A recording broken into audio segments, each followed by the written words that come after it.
હર હર મહાદેવ। તમે બધા કેમ છો? તમે બધા મજામાં જશો?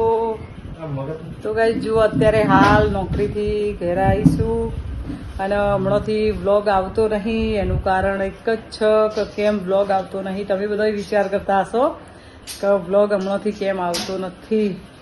તો બહાર કાઢ તો વ્લોગ કેમ નહીં આવતો ખબર? હું તમને મારા ઘરની હાલત બતાવું। બાપા જે જગ્યાએ તમે ખુદ પગ ના મૂકો એવી જગ્યાએ અમે રહીએ છીએ, ખાઈએ છીએ, ઊંઘીએ છીએ અને કામ બી ચાલુ હોય।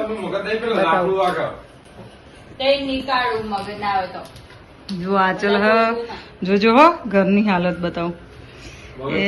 આ દરવાજો હો, ઉપર ધૂળ જુઓ કેટલી ચોટેલી છે। આપણે કહીએ ને કે ઘર એમનેમ નહીં બનતું અને અમે જે ભૂલ કરી ને એ તમે લોકો આવી ભૂલ ના કરતા બાપા, નકર હેરાન થઈ જશો। જુઓ તમે બતાવું હું તમને, જો હ કે હજુ પાવડર દેખાય, આવામાં રહીએ છીએ, ખાઈએ છીએ નહીં આચો? હા, રહેવાનું ખાવાનું બધું જ છે નહીં। ફર્નિચર તો ઘણું ખરું થઈ ગયું હોય, આ બધું હજી કામ અધૂરું જ હોય, આ બધું અમુક થયું હોય। આ રસોડા ઉપર જુઓ બધું, હે ભગવાન। અને હજી મંદિરનું કામ ચાલુ હોય, દેખાય મંદિરનું કામ ચાલુ। આ દરવાજા બાકી હજી તો, અરે એટલે હજી તો થોડો ટાઈમ લાગશે। આ બાકી હ જો ક્રિશભાઈ જોડે રહીને મંદિર બનાવે જોડે। અમુક તો બાજુ મંદિર તો ખાલી ભોજ પડે ને એટલે જોવા આવી। કોણ? આચલ ની વાત કરો। અમુક એટલે સમજી લેવાનું કે મારે આચલ જ હોય। એ લડવાનું લડવાનું તો ચાલુ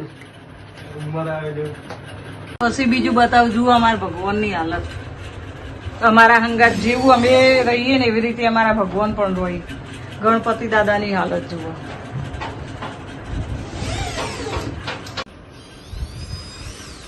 તો ગાઈસ આવી પોઝિશન હોય છે તો બ્લોગ કઈ રીતે લેવો?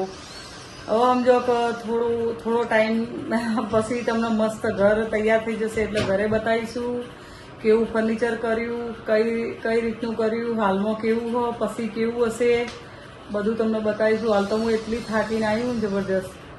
તો બસ મારું ઘર જોવા માટે ઇંતજાર કરજો કે મારો બ્લોગ એ જ આવશે કે મારું ઘર મસ્ત રીતે તમને બતાવો હોય, બરાબર? અને જોઈ લેજો પછી ઘર કેવું તૈયાર થાય ને, અત્યારે હાલ કેવું હોય પાછળ કેવું પછી તૈયાર થઈ આવે એટલે જોજો તમે। તો ગાઈસ આટલું કહેવા માટે જ મેં બ્લોગ લીધો હતો। તો એવું ના વિચારતા કે મેં બ્લોગ બંધ કરી કાઢ્યો, હંમેશના માટે બંધ નહીં કર્યો, પણ આવી પરિસ્થિતિમાં શું બતાવીએ એવું હતું। હર હર મહાદેવ। મળીશું આપણે બીજા બ્લોગમાં, ઇંતજાર કરજો।